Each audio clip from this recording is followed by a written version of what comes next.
Hi everyone, this is Nikki Rowland and today I'm making a layout for Lottie Loves Paper and I'm using the Crepe Paper Magical Forest collection, which is the super duperest cutest collection I think I've ever seen in my life. So I have started off by cutting a cut file. I've cut it 3 times out of craft cardstock. It says Let's Walk. It's a freebie cut file and I will mention where I got it in the description below. It's a freebie, so anyone should be able to get it. So I have cut it 3 times in 3 different sizes.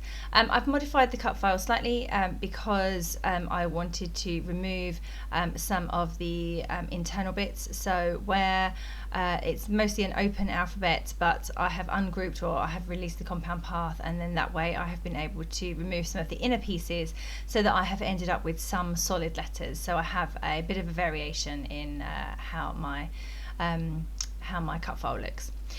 So I have also spent some time on my silhouette machine cutting out the letters to go in the middle of the letters, but in the meantime what I'm doing is I'm just sticking these cut files directly onto my layout, so onto my white background. Now I normally would make my internal letters slightly bigger and then I would back my letters with those pieces, but I'm not doing that today. I'm doing something different. So I have cut them to exactly the same size. So literally I've dragged them across the screen and then I've cut the internal pieces rather than make them bigger to backfill. And what I'm doing is I'm going to take each letter and I'm going to put it on foam pads and then I'm going to stick it inside the letter. So you get this kind of dimensional effect. So I've got my outline, you can still see it because my letters fit, but they don't fit behind, they're sitting on top and they're raised up. It's just a different look, and I'm really happy with how it turned out actually. Yeah, it's nice to do something different sometimes and try something. It's also way easier than backfilling, although it depends on what your preference is, because I don't really like to put glue on the back of my cut files because they're very slim, very skinny, and I find it quite hard and gluey. I get glue everywhere. Sorry, my daughter's decided to come and help me with my video for a little while, so sorry about that. You can see her arm a lot. But alternative is to put foam pads on everything, and some people don't like doing that either. So I prefer doing foam pads. I get on with foam pads way better than I do with wet glue. So I'm going to go for the foam pad option and stick each letter on top of where it should be, but it's now raised on foam pads. So I have, I say, this lovely dimensional look, which is what I was aiming to do for this layout. So you can see where I'm putting my photos. I'm planning to put one on each side.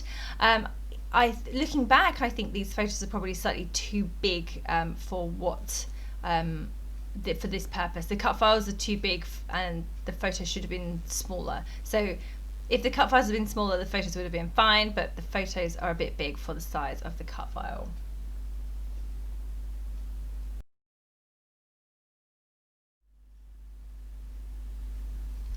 Okay, so I have got all my letters in place now, and I have mounted my photos on 2 journaling cards in 2 different colours. They're from the cut apart sheet that has got lots of different pieces all over it. Quite often I use these just to mount my photos. They kind of give me an extra pattern or an extra layer. So I've mounted my photos on those and distressed the edges, and now I'm just going around and fussy cutting a few bits out. So I've got a rainbow cut from one of the papers, and I've cut out a couple of stars as well. They were from the middle section of one of the journaling cards that I've just used. So I do like to preserve all the middle bits. If there's any pattern on there that I can use or a saying or something, then I will cut that out first. So I've cut those out and I'm just going to position. I'm not quite sure where they're going to go yet. I'm just positioning them around the layout at the moment, so they're just sitting there. And my rainbow is going to go on the right hand photo, and now I'm just going through all the embellishments and working out what I can use on this layout. I have gone through my stickers. I've got flat stickers. So I've got flat stickers, I've got puffy stickers. So at the moment I'm going through the flat stickers and pulling out what I can use. So I've got a heart, I've got gold leaves, I've got the I then add a little grasshopper at the right of the photo. We didn't see a grasshopper on our walk, but you know, anything goes, right? It's outside, it goes. And then I'm just carrying on. I've put some puffy stickers on too. I've fussy cut out a little bear. He's at the bottom left photo. Oh no, he's a sticker actually. He's a sticker. And then I've got a toadstool, and I've got some puffy hearts as well. So I'm going through the puffy stickers too. I really love these puffy stickers by this Crepe Paper Magical Forest collection, because they all have outline in foiled copper. So I don't think I've ever seen foiled puffy stickers before, so that's an interesting one, a new one on me. So I've just added a few of those. I like the way they give it an extra bit of sparkle. So the bottom of the layout, I've just added a strip of paper. With this Magical Forest collection, I'm struggling with white backgrounds, and that's because the white of the paper or the card is too stark against the colours, the warm colours in the Magical Forest collection. So really these should be on craft cardstock or cream cardstock maybe. I don't own any cream cardstock. Actually I'll have to have a look and see what I can find. But I just feeling that the white background is a little bit stark in comparison to the rest of the colours in the collection. So I'm struggling with the white background. So that's why I felt like I need to bring in some pattern paper on this layout. So I've added just a strip at the top and a strip at the bottom, and that has definitely helped. And also in real life it looks a lot better than it does on screen. The lighting is never ever right on camera ever. I wish I could magically make it better, but for some reason I just struggle with that too. Okay, so I'm carrying on with the embellishments. I've now been through my chipboard sheet, and I've pulled out some flowers and a kite, and some little toadstools or mushrooms, and then I've also pulled out one of the bows, the fabric bows. I really love these. I love adding extra texture to my layouts, and fabric ribbon or bows does that really nicely. So I've just grabbed one of those and I've put that onto the right hand photo. And now I'm going to add a little sprinkle of sequins. I have this rose gold glory set by Spiegelmum Scraps.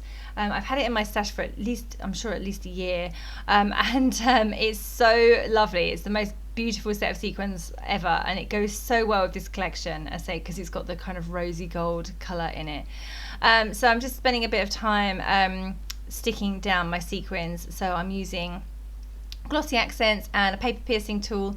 I just put a small amount of glue on the end of my paper piercing tool, and then I'm able to pick up my sequin, move it out of the way, and then put a bit of glue down, and then I can put my sequin back in place. Sometimes they get stuck on the end of the paper piercing tools because it goes through the hole. But you know, trials and tribulations, hey, of sticking down sequins. So yeah, I've just spent a few minutes doing that, and I've also pulled out some umbrellas by Bramble Fox. So I have these in my stash. I think they're a set of umbrellas. It might be called something like April showers, I'm not sure. But I had quite a few of the turquoise ones left over, and this was a pretty cloudy, miserable day that we went for this walk. So even though it didn't rain, the umbrellas went quite well. So I've just tucked those in. The two umbrellas are frosted, which means they're kind of see-through, but I've made sure that I've put glossy accents all over the back of the umbrella, so that then when I stick it, at least it has some consistency. So rather than dots of glue, which is what I would quite often do, I've put a whole load of it on, in the hope that it won't show too much through the frosted perspective. So I'm just adding some thread now. So I'm putting out my gold thread to add some twiddles of threads to my layout. So I'm just wrapping those around my finger, and creating a spiral, and then I'm sticking them underneath my photos. So just sticking them in place with some tape, some just normal sellotape, and making sure the ends are poking out and in the right places where I kind of want them. And that's me done. Yeah, thank you so very much for joining me today. I hope you have enjoyed watching this layout and seeing how it came together. Don't forget that you can get the Magical Forest collection in the Lottie Loves Paper shop, and it's really fun to create with. Thank you so much for watching. That was Nikki Rowland for Lottie Loves Paper.